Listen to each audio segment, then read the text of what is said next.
My name is Andrei Savitsky. I'm in business development at Centroid Solutions. We're a financial technology company. We have our headquarters based actually here in Dubai, and we also have several other presences around the world as well. So, as a technology company, we are developing core business solutions for retail brokers, liquidity providers, as well as other financial institutions. And specifically, we offer three main products. So one of them is a very advanced connectivity and execution engine. Another product that we offer is it's a sophisticated business intelligence tool, which is designed for risk management and conducting risk management activities, risk analytical activities. And in addition to that, we also offer specialized hosting services within our infrastructure for the trading service of the brokers.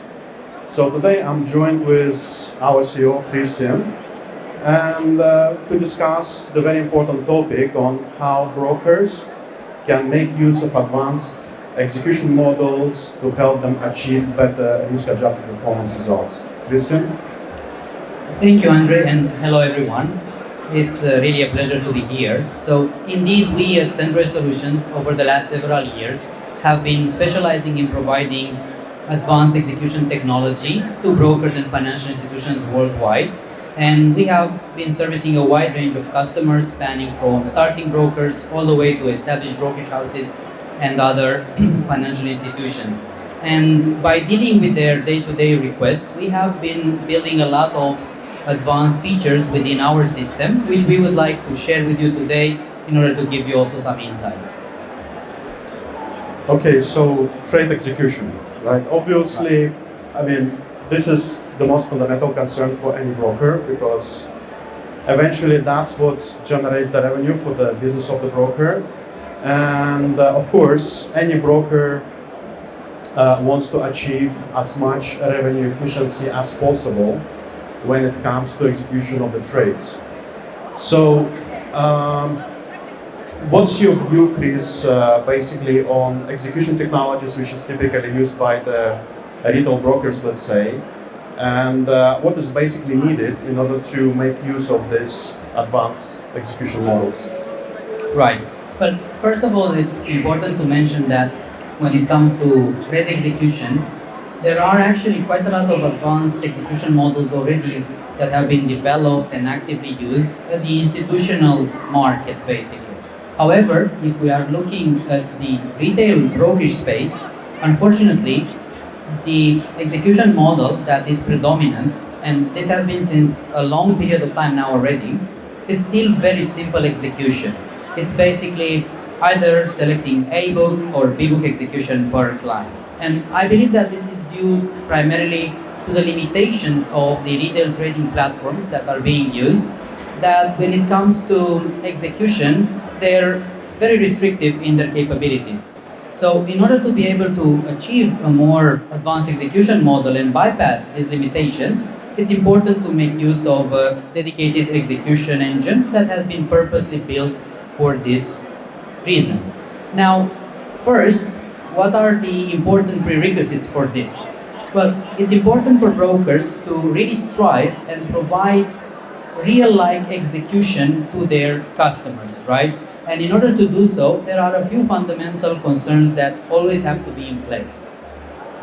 Firstly, the broker's offering is heavily dependent on the source of liquidity that they are using for their pricing, basically, right?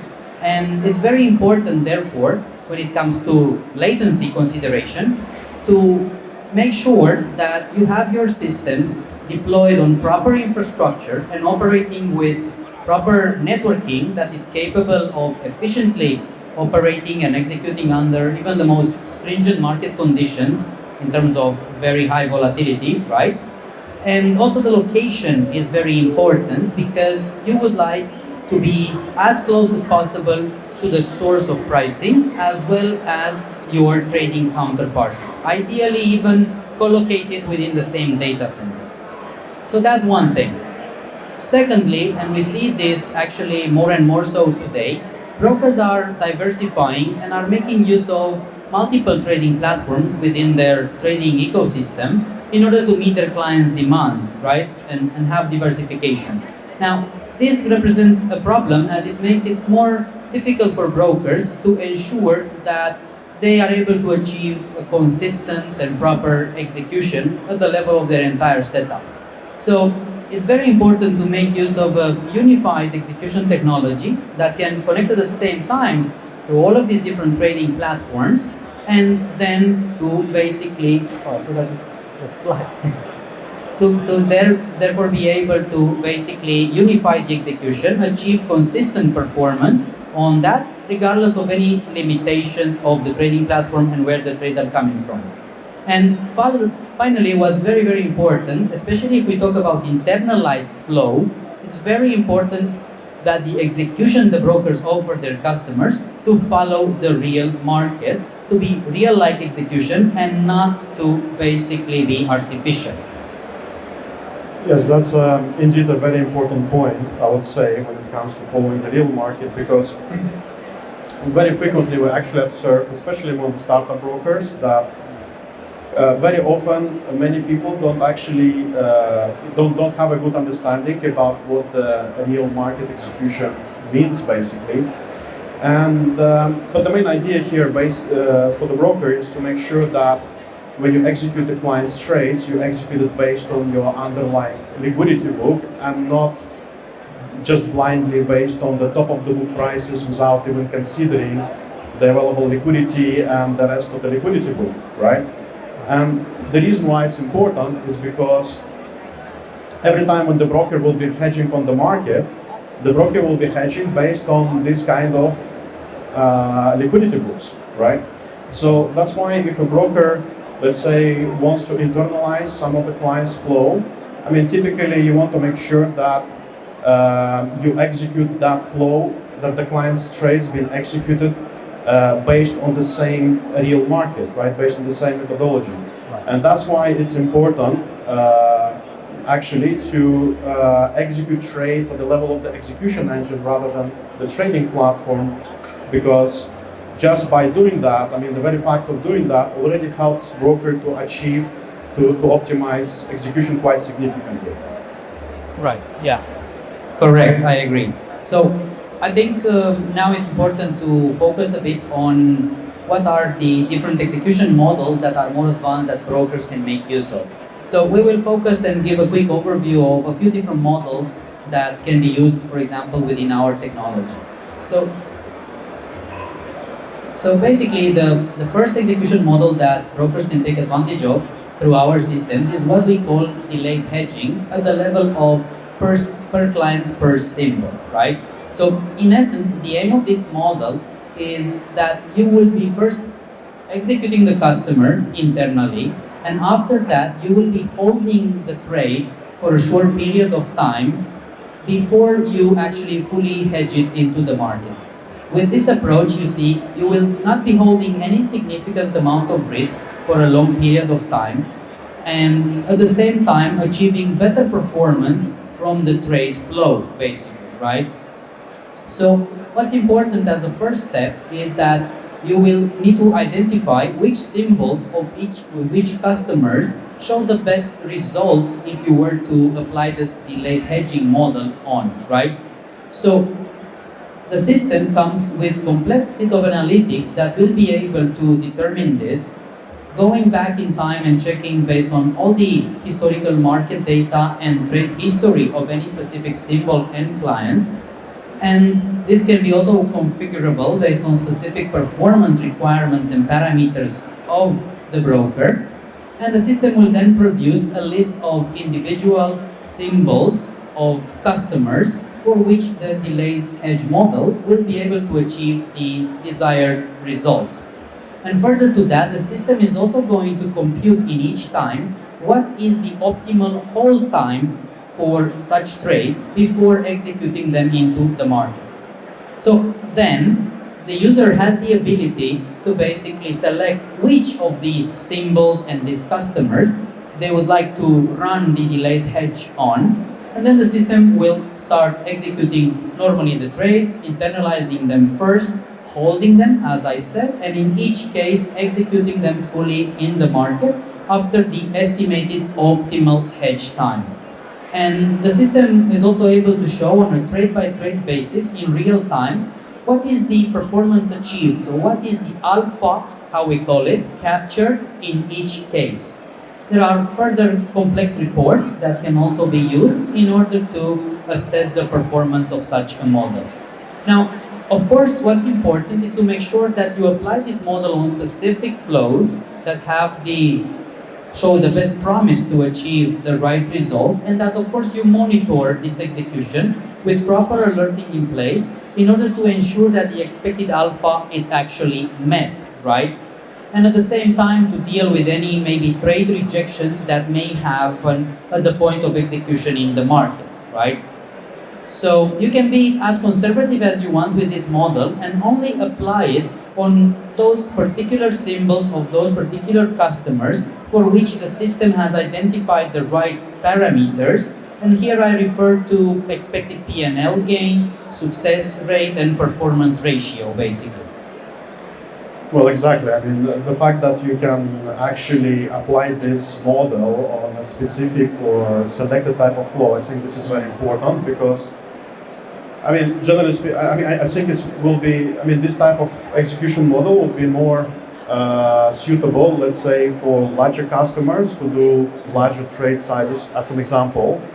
And generally speaking, I think this model would be very good for any companies or any broker who wants to run lower risks but capture decent profit per million, right? So I think it would be something interesting, let's say, for mid-sized brokers or let's say anyone basically who wants to provide liquidity, right? Yes, yes. And another good point about this model is that you can actually apply it for different type of business. We're talking about B-book and A-book.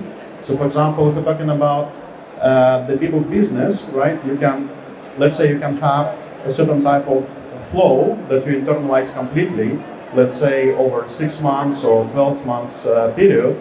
And it could be the case that during that period you have a huge P&L swings on that flow, on the positive and negative side. And eventually when you, let's say, evaluate the profitability of that flow over that period of time, you can see that you made, let's say, X amount of dollars per million out of that flow during that period.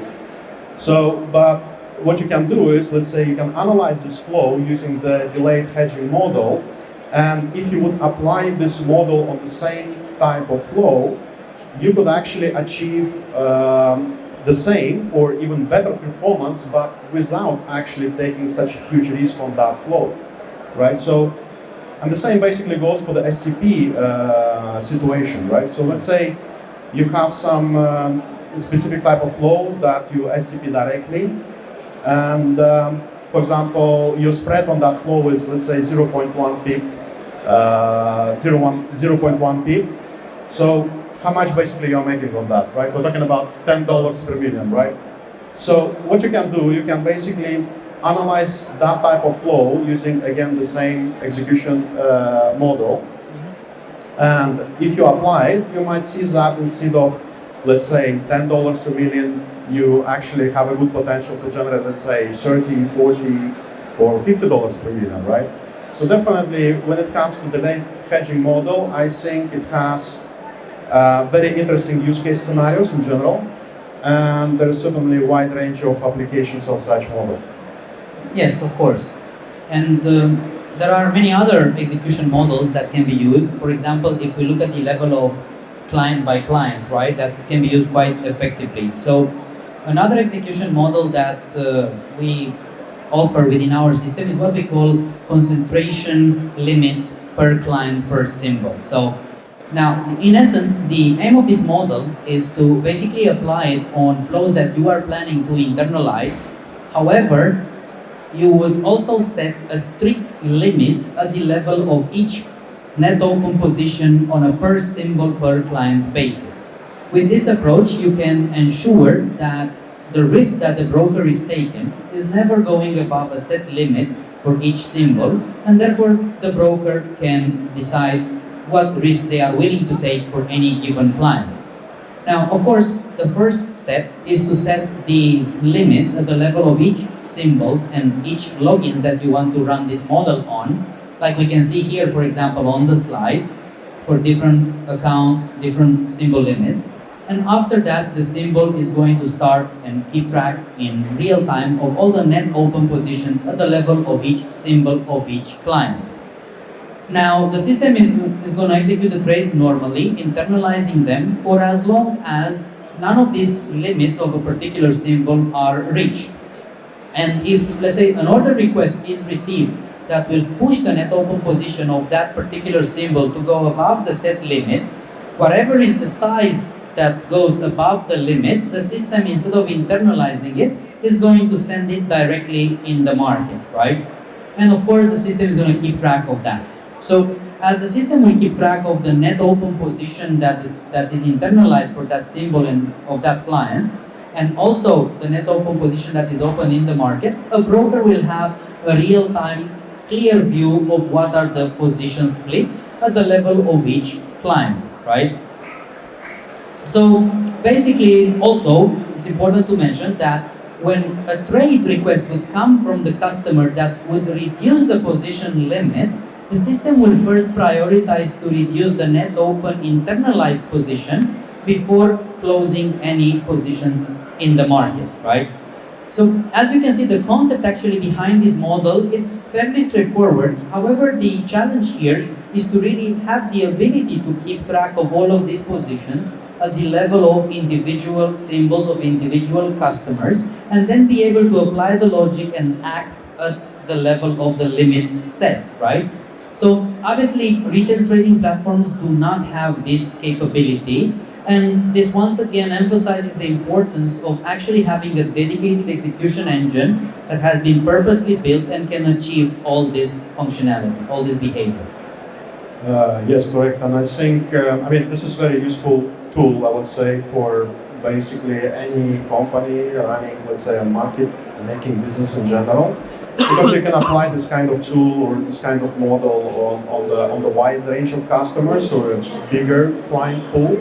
And by basically setting up, your exposure limits at the level of the client or at the level of the instruments as well, right? Basically, the system helps you to make sure that you will not face any kind of significant risk concentrations from any particular client on any particular instrument, which could lead to large losses for the company, obviously, essentially, eventually.